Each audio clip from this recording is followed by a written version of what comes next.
Kisah Uwais Al-Qarni, pemuda yang terkenal di langit. Kisah ini bercerita tentang seorang pemuda bernama Uwais Al-Qarni yang hidup pada zaman Nabi Muhammad SAW. Nama Al-Qarni yang disematkan padanya memiliki arti yang dalam bahasa Arab, penghuni langit. Melalui kisah ini kita akan mengetahui siapakah sosok Uwais yang namanya sangat terkenal sampai ke langit. Ternyata hal ini terjadi karena ketaatan Uwais kepada ibunya. Uwais adalah seorang pemuda yang berasal dari negeri Yaman. Sejak lahir, ia memiliki penyakit sopak, timbul bercak-bercak putih di seluruh badan. Uwais adalah pemuda yang soleh dan giat bekerja. Sehari-hari ia mengembala domba milik para tetangga untuk memenuhi kebutuhan hidup.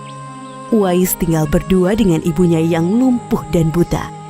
Walaupun hidup miskin, Uwais selalu bersyukur dan sangat menyayangi ibunya. Ia selalu berusaha memenuhi segala permintaan sang ibu. Uwais anakku, kemarilah sebentar nak. Baik ibu, apakah ada yang engkau butuhkan? Anakku sayang, mungkin hidup ibu sudah tak akan lama lagi. Ada satu keinginan ibu yang ingin sekali terwujud. Jangan berkata seperti itu ibu. Katakan padaku, apa permintaan ibu itu? Sebelum saat itu tiba, ibu ingin melaksanakan haji. Mendengar perkataan ibunya, Uwais hanya termenung sambil berpikir. Aku sangat ingin mewujudkan permintaan ibu. Mohon ibu bersabar sampai saat itu tiba. Aku akan mencari cara agar kita bisa pergi ke Mekah untuk melaksanakan ibadah haji. Oh, terima kasih nak. Ibu Uwais sangat bahagia dan memeluk Uwais sampai menangis. Ya Allah, bagaimana cara hamba membawa ibu hamba yang lumpuh dan buta untuk pergi ke Mekah? Sedangkan jarak dari Yaman ke Mekah sangat jauh, melewati padang pasir yang tandus. Biasanya orang-orang pergi ke sana menggunakan unta. Seekor domba pun aku tidak punya, apalagi unta.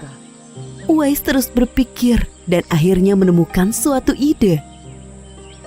Keesokan harinya, Uwais menemui pemilik domba dan membeli 1 ekor domba untuk dipelihara. Namun uangnya hanya cukup untuk membeli 1 ekor anak domba yang kecil. Setiap hari Uwais menggendong anak domba itu naik turun bukit. Orang-orang yang lewat tertawa melihat tingkah Uwais. Hei, coba lihat Uwais itu. Apa yang dilakukannya dengan anak domba itu? Dasar orang aneh. Uwais gila, Uwais sudah gila. Uwais tidak mendengarkan cemoohan dari orang-orang. Saat ini yang ada di pikirannya adalah ibunya. 8 tahun berlalu dan tibalah pada musim haji. Anak domba Uwais semakin bertambah besar. Beratnya mencapai 100 kg. Begitu pula dengan Uwais. Badannya semakin kekar dan bertenaga. Berkat latihan setiap hari, beban berat yang dipikulnya tidak terasa lagi. Sekarang semua orang tahu bahwa apa yang dilakukan Uwais adalah bentuk pengorbanannya kepada sang ibu. Uwais menggendong ibunya sambil berjalan kaki dari Yaman menuju Mekah. Subhanallah, alangkah besar cinta Uwais kepada ibunya itu. Sesampai di Mekah, Uwais tetap menggendong ibunya untuk bertawaf di Ka'bah. Di hadapan Ka'bah, ibu dan anak itu berdoa. Ya Allah, ampunilah semua dosa ibuku. Bagaimana dengan dosamu anakku? Dengan terampuninya dosa ibu, maka ibu akan masuk surga. Cukuplah ridho ibu yang mengantarkanku ke surga. Allah Subhanahu wa Ta'ala mendengar percakapan ibu dan anak laki-lakinya. Seketika itu penyakit sopak yang dideritanya sembuh. Hanya tertinggal 1 bulatan putih di telapak tangannya. Terima kasih ya Allah. Sekembalinya dari Mekah, Uwais meminta izin kepada ibunya untuk pergi ke Madinah. Uwais ingin sekali bertemu dengan Nabi Muhammad SAW. Dengan berat hati, ibunya mengizinkan Uwais berangkat. Setelah urusanmu selesai, cepat pulang ya nak. Sesampainya di Madinah, Uwais segera mencari rumah Nabi Muhammad SAW. Setelah menemukan, ia mengetuk pintu dan mengucapkan salam. Keluarlah istri Nabi, Aisyah radhiyallahu anha, seraya membalas salamnya. Apakah saya bisa bertemu dengan Rasulullah SAW? Maaf sekali, Nabi sedang tidak berada di rumah. Beliau sedang berperang dan tidak tahu pasti kapan kembali. Mungkin sebulan atau beberapa bulan lagi. Uwais dihadapkan pada dua pilihan, menunggu kedatangan Nabi atau segera pulang ke Yaman. Bayangan sang ibu yang tua muncul di benaknya. Baiklah kalau begitu, saya pamit. Ada seorang ibu yang tidak bisa saya tinggal lama-lama di rumah. Sampaikan salam saya kepada Rasulullah SAW jika beliau sudah kembali dari perang.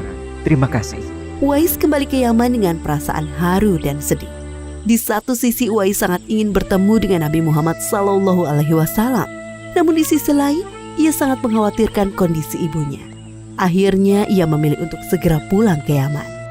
Peperangan telah usai dan Nabi Muhammad SAW pulang ke Madinah.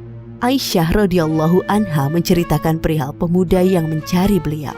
Nabi mengatakan bahwa Uwais adalah pemuda yang sangat taat kepada ibunya. Karena ketaatan kepada ibunya itu, nama Uwais sangat terkenal di kalangan penduduk langit. Seperti yang tersebut dalam hadis Sahih Muslim Syarah An-Nawawi nomor 2542, dikatakan bahwa sebaik-baiknya tabi'in adalah Uwais Al-Qarni. Saat Nabi Muhammad SAW berbincang-bincang dengan Umar bin Khattab dan Ali bin Abi Thalib, beliau menceritakan tentang sosok Uwais. Apabila kalian bertemu dengan Uwais, mintalah doa dan istighfar kepadanya. Dia adalah penghuni langit. Perhatikan di telapak tangannya ada tanda berwarna putih. Dulu sejak lahir ia menderita penyakit sopak. Namun atas kesalehan dan ketaatan kepada ibunya, Allah Subhanahu wa Ta'ala menyembuhkan penyakitnya. Sampai pada akhir kematian Uwais, terjadi hal yang menggemparkan. Banyak sekali orang yang hadir mengurus pemakamannya. Orang-orang itu adalah penduduk langit yang dikirim oleh Allah Subhanahu wa Ta'ala. Subhanallah, Maha Suci Allah, sungguh mulia sosok Uwais ini. Demikianlah kisah Uwais Al-Qarni, pemuda yang namanya terkenal di langit. Karena ketaatan pada ibunya, Allah Subhanahu wa Ta'ala meninggikan derajatnya. Dalam kisah ini dapat kita ambil pelajaran berharga bahwa kita harus berbakti kepada orang tua. Semoga kisah Uwais Al-Qarni ini menjadi pengingat agar kita selalu mendoakan kedua orang tua di setiap waktu dan menambah ketaatan kepada mereka.